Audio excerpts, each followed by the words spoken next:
রমজান সামনে রেখে হিলি স্থল বন্দর দিয়ে নিত্যপণ্যের আমদানি বেড়েছে। বিস্তারিত জানাতে হিলি বন্দর থেকে সরাসরি যুক্ত হচ্ছেন সহকর্মী শফিকুল ইসলাম শফিক। চলে যাচ্ছি তার কাছে। শফিক, রমজান মাস আসতে এখনো এক মাসের কয়েকদিন সময় বাকি আছে। এর মধ্যে কিন্তু রমজান কেন্দ্রিক যে পণ্যগুলো রমজানের চাহিদা বাড়ে সে পণ্যগুলো কিন্তু হিলি স্থল বন্দর দিয়ে আমদানি হতে শুরু করেছে। বিশেষ করে যে আমদানি করছে কিশমিশ, ছোলা, বাদাম, নারিকেল, এই পণ্যগুলো বেশি আমদানি হচ্ছে।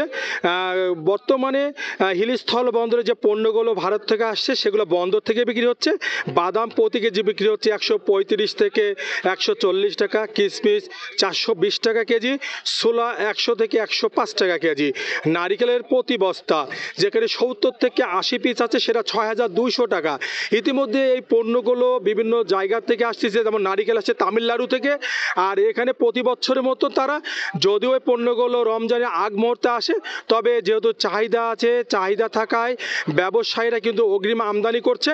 তবে ব্যবসায়ীরা বলছেন যে ব্যাংকের যে ডলারের যে স্থিরতা, ব্যাগালে যে ডলারের যে অবস্থা স্বাভাবিক, আর এই স্বাভাবিক যদি অবস্থা থাকে তাহলে আমদানি বাড়বে, বাজারে দ্রব্যমূল্যর দাম কমবে।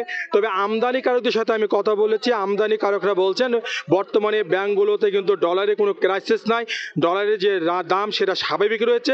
এই স্বাভাবিক যদি থাকে তাহলে রমজানে কোনো পণ্যের ঘাটতি আসবে না, দাম বৃদ্ধি পাবে না, দাম সহনীয় পর্যায়ে রাখতে তাদের সর্বাত্মক চেষ্টা করবে বলে আমদানিকারক জানিয়েছেন।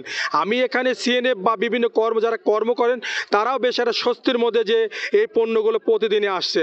যদি আপনাকে আমি চলতি মাসের 7 কর্মদিবসের একটা তথ্য জানিয়ে রাখি, চলতি মাসের 7 কর্মদিবসে বাদাম এসেছে 135 ট্রাকে, 140 চলে এসেছে। তাছাড়া কিন্তু এখানে সব থেকে এখানে আমদানি হয়েছে বাদাম, যে বাদামগুলো কিন্তু প্রতিনিয়তই কিন্তু এখানে আসছে এবং সেগুলা কিন্তু এখান থেকে বিক্রি করছে। তবে হিলি স্থল বন্দরে পণ্যের আমদানি স্বাভাবিক রয়েছে, দাম নাগালের মধ্যে রয়েছে, আগামীতে আমদানি বাড়বে এমনটাই ব্যবসায়ীরা বলছেন।